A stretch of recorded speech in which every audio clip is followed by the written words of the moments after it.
America Live, brought to you from the Eternal Word Television Studios in Birmingham, Alabama.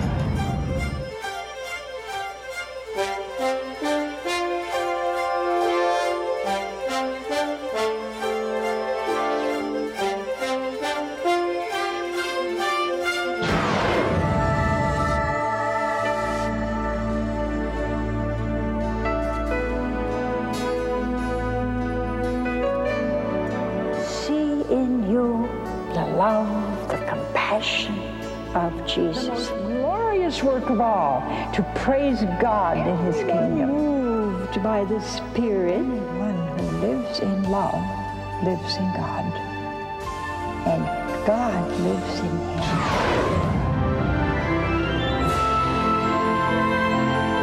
What a wonderful thing is our church. This whole network is built on trust. The essence of evangelization is to tell everybody Jesus loves you. We're all called to be great saints. Don't miss the opportunity.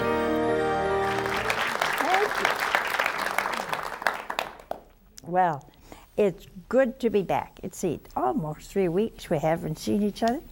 I've missed you, and I hope you missed me. You know, I went to Spain last week, and it was a very fruitful trip. And on the plane coming back, you know, they have these movies. And I think I ought to write to some of these airlines and ask them. They put the most scariest movies that you could possibly have on air, and I don't know whether they're hoping you'll forget your flight or they're grateful you made it to the ground when it's over. I don't know what the motive is behind it, but I mean, this was, so finally I shut my little eyes and I thought, Lord, there has to be something better than this, and I know it's the same on television. And so we just worked and just prayed, and I realized how some of you feel about EWTN. And last week we had our first program for teenagers. And we got a wonderful, wonderful response. I've wanted something for teenagers for years. And something that they will listen to, enjoy, and change their life around. See? So since we've been gone and haven't seen each other for 3 whole weeks, I thought I would be real nice tonight. I'm not going to find fault with anybody. I'm not even going to mention my liberal friends. Or enemies, whatever they are. I want to talk about heaven. And there's nothing like an airplane ride over the ocean that makes you think of heaven. I mean, it's the perfect place. First of all, it's the best place to make an examination of conscience. But as we were going, and when we passed Portugal, we went over Portugal, and Sister said, look out the window. And there, to my surprise, was a round rainbow. I never in my life saw a round rainbow, a circle, a perfect circle. And it was very small, and all of a sudden there was one around it, the second one, and then there was a big one around that one. And something in the middle, I couldn't figure out what color it was. And it was with us at least 200-300 miles. Just went where we went. I was amazed. And I'm sure some of you that are very knowledgeable about stars and quasars and will give me an explanation. But I didn't need one. It was so awesome. Awesome about the presence of God everywhere and his angels. So tonight I thought, what a wonderful introduction to talk about heaven. And what it must look like. Have you ever thought of that? What is heaven like? Well, it's nothing, absolutely nothing like it is here. We think we're very smart, that we can get in a plane and after 9 long hours we arrive in New York or Atlanta, wherever you're going. And that's wonderful. But now if you're talking about an angel, he travels with the speed of thought. How do you like that, huh? If I were an angel, and I bet they're all thanking God I'm not.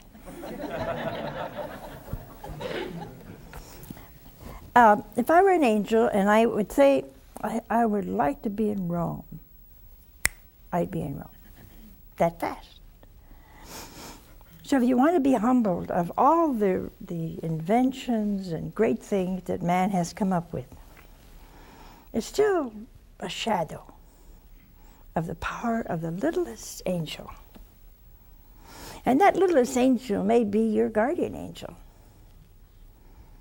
And I was amazed in Spain as we went from, every morning we had to work hard the whole trip, but we managed either in the morning or evening, mostly evening, to get to a mass. And some of the churches there have 6, 7 masses a day. And you saw all these people, the churches were full at 7, 8 o'clock, every hour on the hour. And you saw the most gorgeous angels in wood, in plaster, in murals, in marble. And you just have to be filled with God. Because heaven is such an awesome place, and we're all going there, but nobody's in a hurry.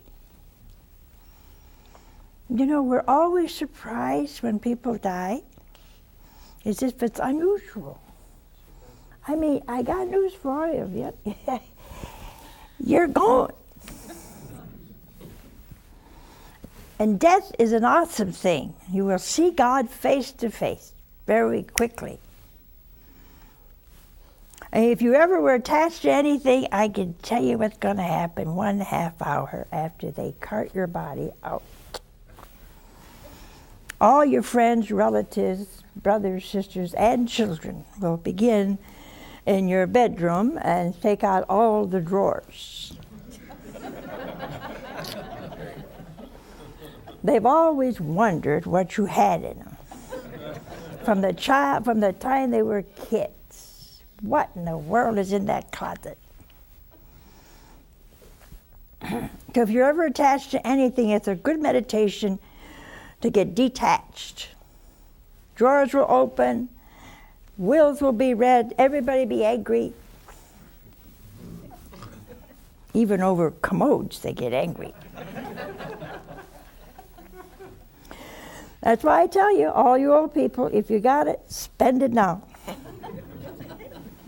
I know a very good place that you could spend it. But you see, there is in death an awesome detachment. But we have to think of where we're going. We're on our way to heaven. Oh, some of you may not be, because you live sinful lives. And you need to repent. You need to come back to Jesus. And you can do it tonight. Don't miss your opportunity of going to heaven. And I'm going to read a little bit for you from the book of Revelation, otherwise known as Apocalypse. And it says here that it said, the Spirit possessed me, and I heard a voice behind me. Now, heaven is a place and a state. It's a place and it's a state, meaning you will have a definite degree of holiness, and it's sealed when you die. You know, the most wonderful thing about death is, I think, not only would you see God, but you'd be totally incapable of ever offending him again. I think that's awesome. You will never be, your will is set and gone. You will never be able to make a decision against God. Wherever you are when you die, interiorly, in your level of love or degree of love, that's what you get forever. You know, God is not like Social Security.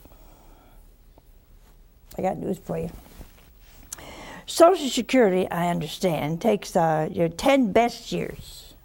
See? They clump your 10 best years together. I don't know how they got so generous, but they clump your 10 best years together, and that determines what you're going to get. Not so heaven. What it is, what you are at death, that's it. So some of you better pep up. Change your lives, because it may come before you know it. But anyway, let me tell you what you may have or what you may miss if you don't get the confession. I had a sad experience the other day. A woman wrote to me, 84. It took her months to get somebody to go and hear her confession. When the poor priest got there, he was very impatient. And everything she said, he'd say, that's not a sin. Get on with it. He's lucky I wasn't there. He's even luckier he wasn't hearing my confession. I would have had 5 other things to say. Because this woman was so disheartened, that she didn't know whether she went to confession or not. See? Confession is one of the most awesome gifts God has ever given us. I can go in, an alien of the kingdom and of God, and come out holy, totally forgiven. And we all have a right to that. All of us have that right. Well, anyway, this voice said to St. John, write down all that you see in this book. And he said, I turned around to see who spoke to me, and when I turned, I saw 7 golden lampstands, surrounded in a figure like the Son of Man, dressed in a long robe, tied at the waist with a golden girdle. Well, can you imagine at your death, suddenly from a distance, here comes the Lord, and he's dressed just like this, in awesome glory. And when I turned, he said his head and his hair were white as white wool or snow, and his eyes like a burning flame, and his feet like burnished bronze. Burnished bronze. Oh, can you imagine that? Some of you have good imaginations. Well, don't tell me you don't, because that's what gets you in so much trouble. Right now, you could tell me in a very detailed way exactly who hurt you 20 years ago, what they said, what they did, what they wore, and where they were. I know you could. You can, so don't tell me you don't have an imagination.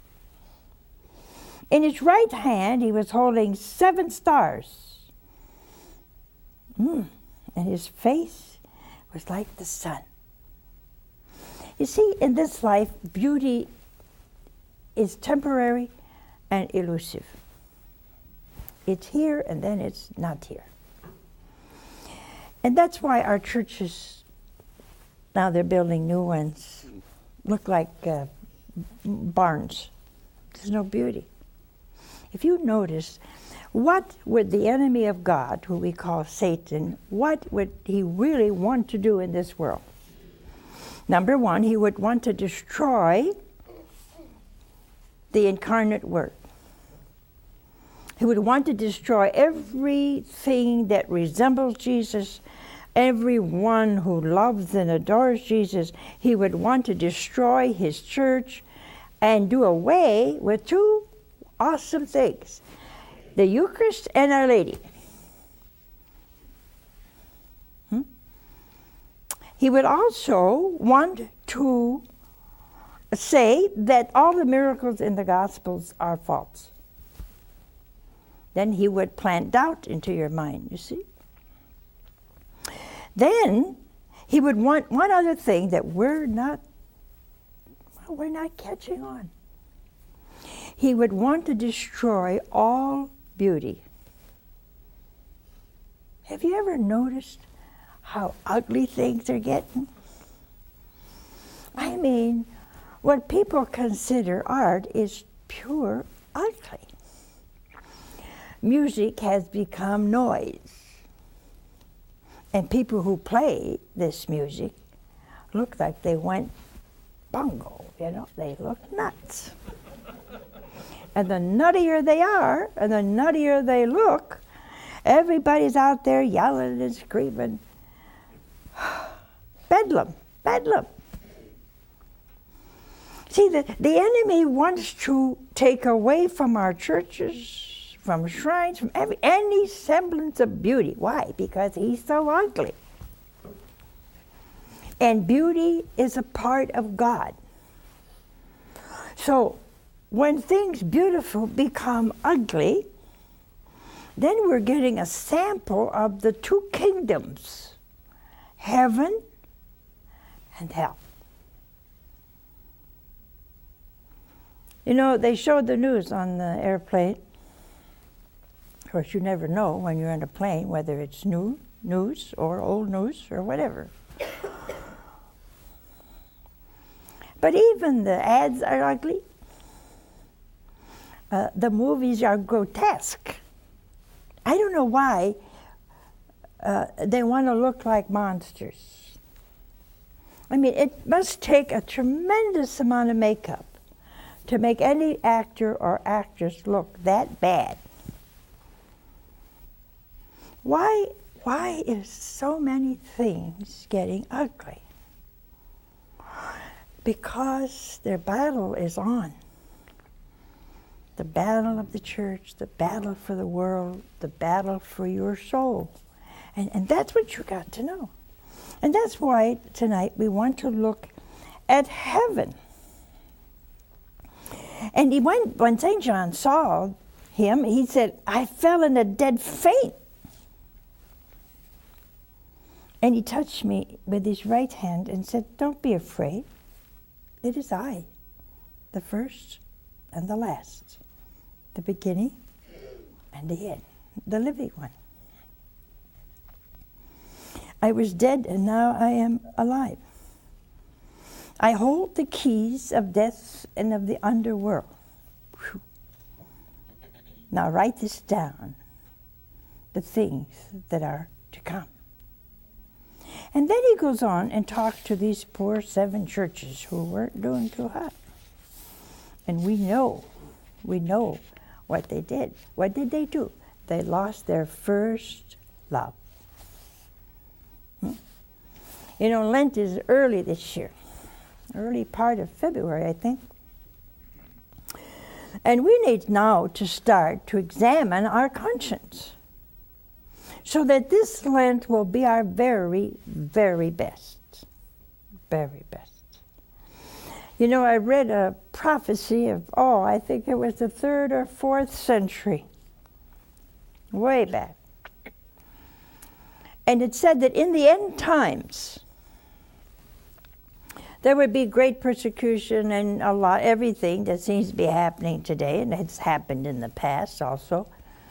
But at that time, it says that the saints of those days would be more glorious than any of the saints in the past, and that they would compare like the cedars of Lebanon to a shrub. I thought, in fact, Blessed de Montfort, Saint de Montfort, said the same thing. He said the saints of the latter days, end of the century, would become greater in comparison like the cedars of Lebanon to a shrub. Can you imagine the amount of sanctity that God is handing out, the amount of graces to everybody? We are all called. And in this day of great evil, I think one of the cardinals recently called it the Luciferian sin, meaning I will not serve. But in these days, if you hold on to your faith and you receive the sacraments and you believe in Jesus and his Eucharistic presence, and you can plead with Our Lady for hope, you are capable, and the grace is here for you to become a great, great saint.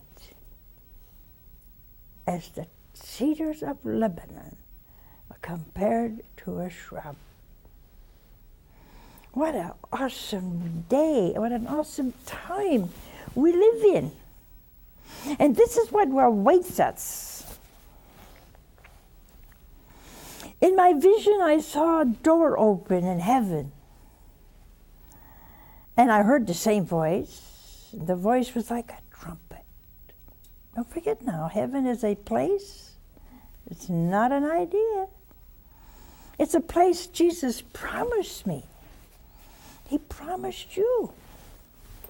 And it said, the voice said, come up here. I will show you what is to come. And the Spirit possessed me, and I saw a throne. This is what you're going to see when you die. You may have a little detour, well, we call it purgatory. All you that don't believe in it,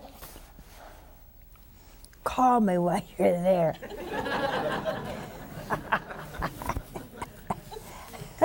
I'll pray for you.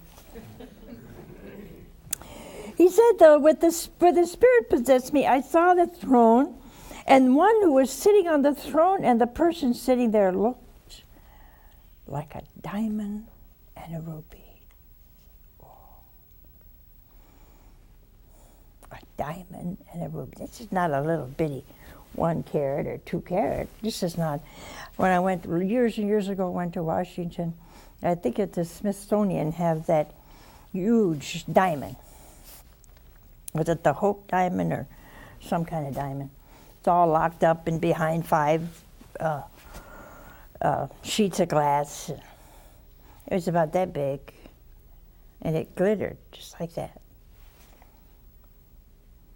Now this is a whole person that looks like a diamond and a ruby. And there was a rainbow encircling. What do you know about that? It was encircling the throne, going around, just like we saw. And it looked like an emerald. Can you imagine that? Why are we afraid to die? Why are we so afraid to live? When the sufferings and the pain that you have are going to make all of this brighter and give your heart more and more and more joy. Around the throne were 24 other thrones. Seated were 24 elders with white robes and golden crowns. And flashes of lightning were coming on the throne and peals of thunder. That's an exciting place, you know. Reminds me of the Irish woman who was dying. I haven't thought of that woman for ages. And the priest was there to give her the last rites and send her on to the kingdom. And she said to him, "Oh, Father, I can't go." And he said, "Why?" "Because I don't have any tea up there." Tea to you? She couldn't go to heaven. There was no tea in heaven. "Oh," she said, "Molly, there's a lot of it there." He said, "There is?" "Oh, there's all kind of tea up there. There's Benedicimus tea, and Adoramus tea, and Benedicamus tea." She said, "Really?" "Really. I'm off, Father. I'm off." Isn't that funny? I would think of that tonight. I heard somebody that loved horses. Now, I like horses, but you can really go too far with anything, you know. And she said she couldn't go to heaven if there wasn't a horse. I said, well, maybe God will give you one all by yourself. Who knows? But no. Between the throne and myself was a sea. A sea. Made of glass like crystal. Now, can you imagine the difference? What do we got here? Asphalt. Asphalt. And none of us want to die. We want to cling to the asphalt. The asphalt jungle. It's not very good because in the wintertime it cracks and you got these big holes everywhere and your car goes boom and you almost hit the top of it. And then if it's concrete, you have miles and miles and miles of concrete. And if the sun's shining, you swear the whole front of that road is water. When you get to it, it's dry as anything else. We cling to these things, and that's fine. That's where we are. That's where we live. That's where we're happy. That's where we're sad and miserable and ecstatic in this world. And this is where we work out our salvation. But think of a road that was like crystal. And according to Don Bosco, vision of Dominic Savio, he saw Dominic Savio in heaven, and he came towards him, and he said, "Oh, how beautiful you are." He said, "What is this place? Is it heaven?" And Dominic Savio laughed and smiled, and he said, "Oh, no." And Don Bosco, it's in one of his books on his life, saw ahead a most beautiful light. And he said to Dominic Savio, "Is that the light of glory?" And he said, "No, no, no. To see the light of glory, you need a special grace from God." And Don Bosco described what he saw in this antechamber of heaven. At this point, all the liberals are going to faint right in their seats. But Don Bosco saw trees. Trees. With golden trunks and silver leaves. I wouldn't even think of something like that. And if we did, we'd say, "I wonder what I could sell that tree for." I probably would think of that. God, if I had that down there, I'd build 5 networks, you know. One tree would build me 5 networks. But see, we're kind of gross sometimes. That's all we think about. But I want you to see this place, like Don Bosco saw and many others. They were so beautiful that you could not even imagine. People have stolen, killed, went to jail for a diamond. That big. And that's a big one.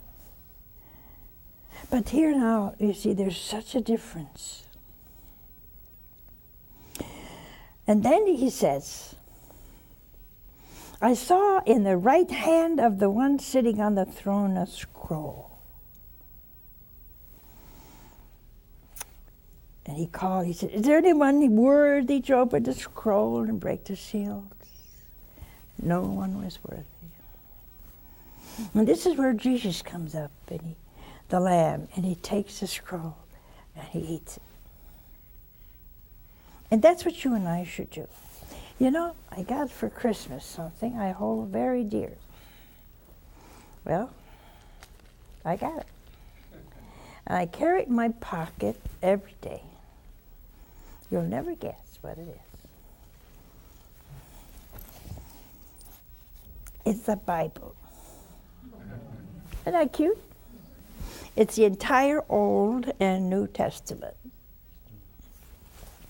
And I wish I had 1,000 of them. I'd give them to you, but I don't. Here is the Bible. I know. Here's the entire Old and New Testament. Look at that. Isn't that great? Don't write for one, I don't know where they got it. But I hold this as a real treasure because I can call, if you remember the Israelites were wore it on their foreheads, you remember? And on their door, when they walked, before they walked into the door, they kissed it like that. And this is the entire Old New Testament. In fact, one of my sisters could read it. That's what you call good eyesight. No, I can't read it. In fact, here is a epistle to Timothy. And I think I'm blessed because I carry his words in my pocket. And that's what you need to remember. When a friend of mine went to Russia and he snuck a Bible in, and somebody saw it, walked up to him and said, "Could I have a page?" He said, "Sure." And he tore a page out.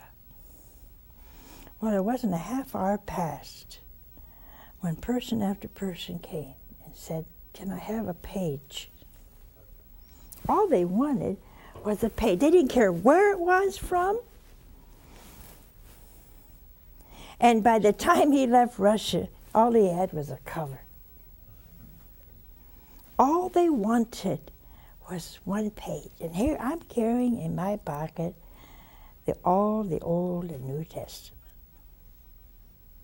That small. I feel comforted just to know if I put my hand in my pocket, I'm touching the Word.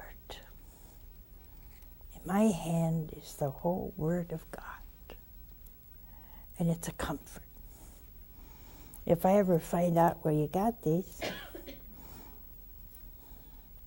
we'll do something about it.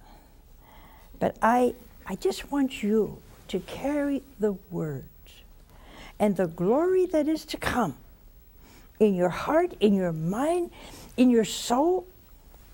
And don't let all these newfangled theologians fool you. You need the catechism, you want a this new inclusive language is sending everybody up the wall. We all need to pray that the Holy See will say no. You say, well, why are you all excited? Well, let me read you something, or let me tell you something. In the New Testament, it reads, and Gabriel said, "Hail Mary, full of grace." In the inclusive language Bibles, it says, "Hail Mary, favored one." Ooh, there's a big difference. You're favored, especially if you're Catholic and you can receive the Eucharist. Brother's favored, he's got a vocation. You're favored if God has given you grace upon grace. I'm favored.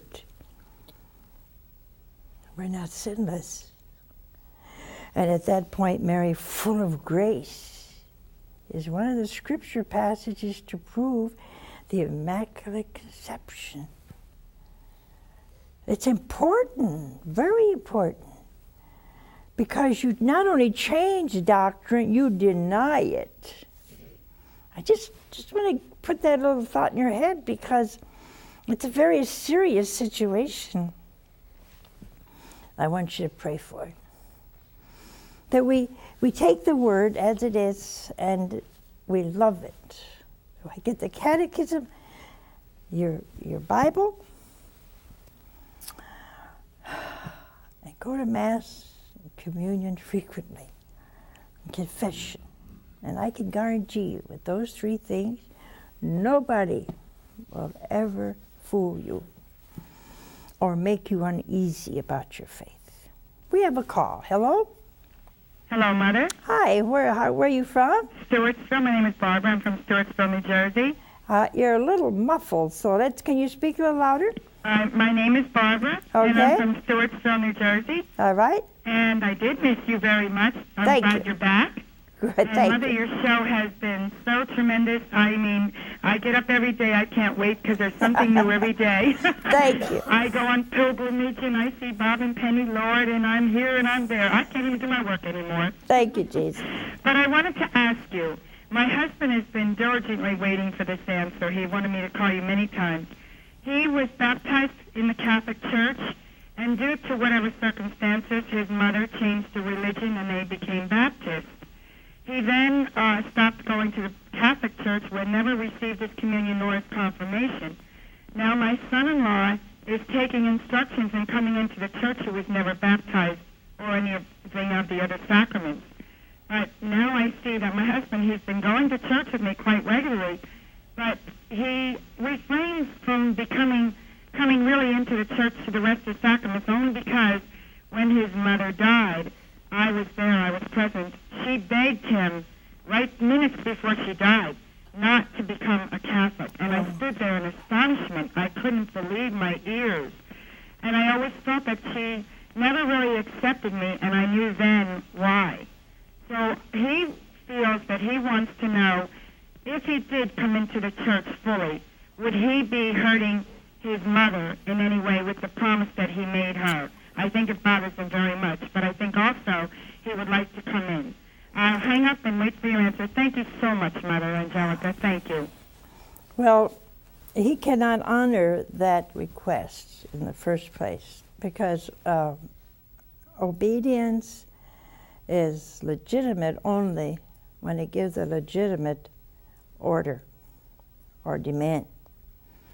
And no one can say to you, please promise you will not enter the church. You see, that's a terrible thing. We hope when she saw Jesus, she was repentant, and if she's in purgatory,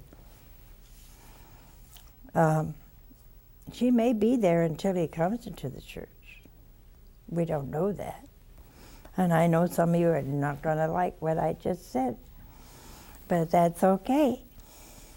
That's my humble opinion. But you see, first of all, he's not obliged to obey that, because to have the light to come into the church and not do it because your mother said no, see, she has no right to say that, and he has a perfect right not to obey that. My poor mother had a royal Italian fit when I left the convent, left for the monastery. My entire family, I understand, could be heard down the street. And I knew when I left that none of them liked it. They would be very angry and very upset. But we must obey God above all things. See? And to be called into the church is a great, great grace.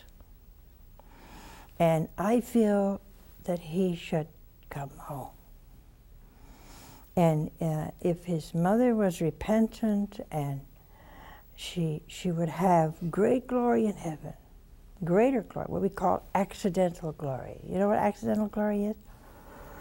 Well, say you were the healthiest, the happiest person in the whole wide world. Can you imagine that? You can't. Well, that's okay. But say you were. And all of a sudden you looked out the window and you saw the most gorgeous sunrise you ever saw. What happens to you? You went, oh, wow. Well, it didn't last all day. You know, you got your work to do. You got all these things to do. But in heaven, that's called accidental glory. It doesn't increase your glory. It doesn't increase your state, but it gives you that spurt of joy. And he is not at all obliged. You know, he cannot, even if he said, yeah, I promise, but you can't keep a promise like that. His obedience is to God first, and that request was not a legitimate request because it was against receiving the Eucharist. And I'm sure your mother-in-law was maybe told terrible things. And she maybe been totally ignorant of the beauty of the church, the sacraments in the church, the holiness of the church. And if she never knew that, you see, her request was just unfounded. So if your husband's there or wherever, I would say, come home. Come back. And you will find such joy, such unbelievable joy. We have another call. Hello? Hello. Hi, where are you from? I'm from Illinois. My name is Ryan. And what is your question? Why does the Mass have ring 3 bells? Why do we ring the bells? Yeah, 3 times. Yes, we ring them 3 times. Why? Because of the wonderful, wonderful event that's taking place. You see, it's a sign of joy. It's also a sign of a moment in the Mass when Jesus comes down to us in the Eucharist. When that priest says, "This is my body." After that, it's a sign, the bells are a sign that, oh, what an awesome thing. In Italian festivals in my day, we used to have fireworks. And the bells would ring. The joyful news that Jesus has come into our midst. They've taken that away, unfortunately. We ring them. And we ring them to make you alerted to the great event that has just occurred. Jesus is in our midst once more. What an awesome thing. And that's why we ring the bells. We have another call. Hello? Hello, Mother. I love you, and Thank you. I love watching your show. I was raised a Catholic, and I've always wondered, how can a person be happy in heaven if someone they love very much, like their sister or their brother, never didn't make it there? If a loved one didn't make it there, I've often wondered. Thank you. Well, that I know on earth it's hard to understand, you see, but when we get to heaven, we will see things as God sees them.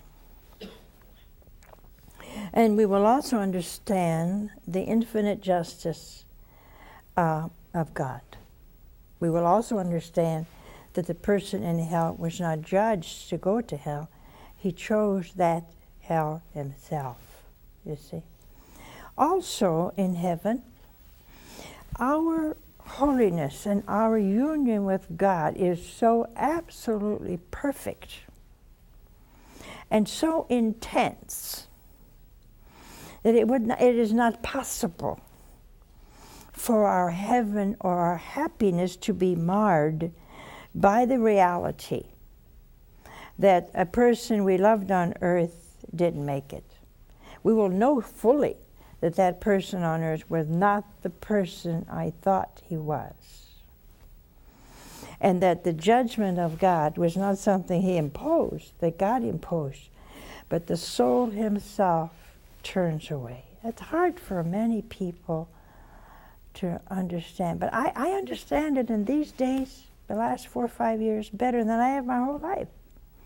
Because I have seen people so adamant against God that I think if God, Jesus stood right in front of them, they would say, "I don't love you." I hate to say that, but a man we know died just saying that. I don't want to go to heaven. It shed the shivers up my spine. And we can't imagine that, but it's unfortunately true. Unfortunately true. And so we have to understand that in heaven it is not possible for us to be unhappy, because our heart and mind and soul have all been changed totally to the image of God, and we are so beautifully filled with that love that nothing can decrease it, even if someone we loved was not there. We will know for sure they chose not to be there. And we have another call. Hello? Hello, Mother. Where are you from? I'm calling you from Prince Edward Island, Canada. Wonderful. And what is your question? My question, Mother, is I was speaking to a friend of mine who is not a Catholic, but who is a person of faith, and they asked me one day, is Jesus Christ coming back? And so, of course, I said, yes, he's definitely coming back, and I pointed them to the book of Revelation and what the Lord has told us about his coming and the creation of the new heavens and the new earth, and that we will be without pain, suffering, death, etc. And so he said, well, if we will not have death or suffering or pain, does that mean that there will be no new life? Because he said one of the most beautiful things in this world is new babies being born. And he said, I can't imagine a heaven without babies. So I thought that's a very good question, because we know that God creates, and we know that Christ is the eternal Word who creates. So is it possible that in heaven, although we are told there will be no marrying or giving in marriage, is it possible that we could have a heaven where God would not continue to create new human life? So I'd like to know what your thoughts on the subject are, whether you think that God will continue to create new human life, and if so, how he might do so. Yeah. Well, the Church has taught, and has taught for centuries, when the final days, the end of the world, there will be no more marriage, and there will not be any more children being born. It's not possible for children to be born in heaven. It's a whole new, wonderfully new state and place in heaven. When the final end comes, and I think we're far away from it, but it will come. There's no question of that. When it comes, though, that will be the end of everything we know here on earth. The way it's lived, everything will be changed. But there will be an end to God creating people. Procreation will be at an end. If it were not, you'd have procreation in heaven, and then that would not be, that's impossible. We have a whole new state, even here. Our bodies will not be the same. They'll be a lot better. You're not going to have that wart on your chin, and you're not going to have that bald head, and you're not going to have flat feet, and you're not going to have all of the things that are imperfect, all the things that are trying to us, all the things that our desires are, we suffer from the consequences of original sin. And nobody can deny that. See? When the liberal says there's no need for baptism, that is terrible, because we need to be baptized. We need to be brought back to the Lord. That original sin needs to be wiped away. And even then, we still have, little bitty kids will be jealous if a brother or sister's born. All you parents have that experience. And some, you'll have twins. One will be very generous to a fault, and the other one, I told you the twins that came to see me one time, and they had these great big all-day suckers, just big, licking away. And one came in, and as soon as she saw me, she hid her sucker right behind her back. And the other one ran up and said, "You want a lick?" Well, they were about that big already at that young age. The selfishness, jealousy, all those things in us come out all during our lifetime. And every so often you get something you're so surprised at. I didn't know I did that. I didn't know I could feel that way. So, you see, we have to understand that in heaven, there's such a different total state. The desires we have here, legitimate or not. And that's what the Pharisees asked Jesus about, that poor woman who married 7 brothers. Poor woman. I mean, Lord, save us,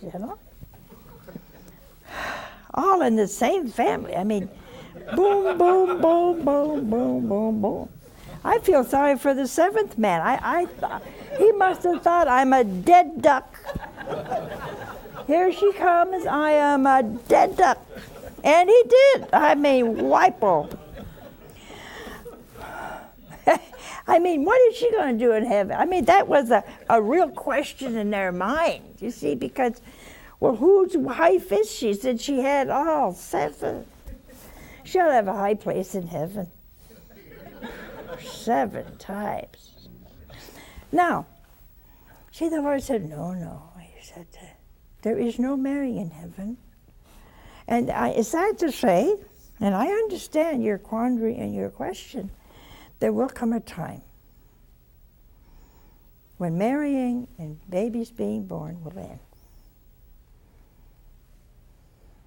That is God's prerogative to decide. That's why abortion is so evil, because man decides, or a doctor, or whatever, whether there will be life or not. And of course, partial birth abortion is hideous. Not even Hitler thought of that. And so in this day and age, I'm sad to say that there are atrocities that multiply. But in heaven, it will not be so. And you're right. I mean, birth is such a beautiful thing. And babies are beautiful. And God, that was God's way of procreating the world. I think it's an awesome thing. But in heaven, it will not be so. We have another call. Hello? Hello. Hey, where are you from? I'm from Palos Heights, Illinois, Mother. And what is your question? My question regards what you were speaking of earlier tonight about getting ready in Lent and getting ready for our penance and try to grow closer to the Lord, which makes me think that the Lord has different places for us and higher places for some of us than others. Once you get there and you're in the place you're supposed to be in heaven, how will it make any difference to you as to whether you're higher or lower, because you'll be happy as you are right where he placed you? That's right. There's no jealousy in heaven. The little flower, had a hard time with that. And so she asked her sister Pauline about it one time, and Pauline took 2 glasses. And she took one glass about this big and one about that big. And she filled them to the top. And she said, now, what do they look like? She said, they're full. He said, well, that's how it is in heaven. Everybody is so filled with the love of God. Their capacity is filled to the brim. So there's no jealousy, see. And one may have a higher degree than another. And that depends upon us here. It doesn't depend upon ourselves, no. Because grace is the root of everything. It does depend on our cooperation, see. And that's why confession is so important, see. Even if you've committed grave sin, confession wipes it out. And you not only start over, you can start way ahead because you're humbled by it, see. And so in heaven, there will be an awesome gratitude to God, beautiful gratitude to God for everything He has done. And we will know how good God was to us. Every day I thank the Lord for all the miracles He does for us that I don't see. I think we'll be surprised in heaven how good God was to each one of us, and we never saw it. We called them accidents, we called them good luck. Oh, it was the Lord. And so for that reason, there can be no doubt, we're filled. And even if I don't reach that degree of God, union God desired of me, I'm there. And I will be happy even with less, because the happiness in heaven is so intense and so awesome. And one of the most beautiful things about heaven is it will never, never end. You know, one of my sisters, their class had a reunion. I don't know why anybody wants a class reunion, but anyway, this picture was filled with all the people in her class umpteen years ago. They were all old, they all looked old, and they all looked the same age. You know, and they said they had a good time. I'm glad.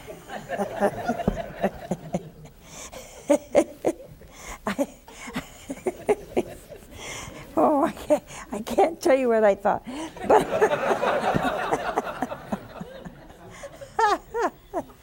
oh dear. But but see, in heaven it's not going to be that way. We'll know everybody. If Mother Teresa died tonight, I hope she doesn't, she's not going to be full of wrinkles in heaven. See, she's going to be a total beautiful woman, probably looking like she would have been at 33. And she would be absolutely phenomenal. For her degree of holiness would be, I'm sure, so great. You see? So in heaven, we will enjoy each other's holiness.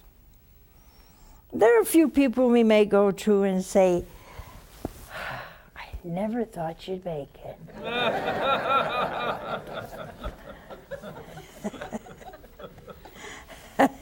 And he'll probably say to you, well, kiddo, I never thought you would either. But you'll be happy together forever.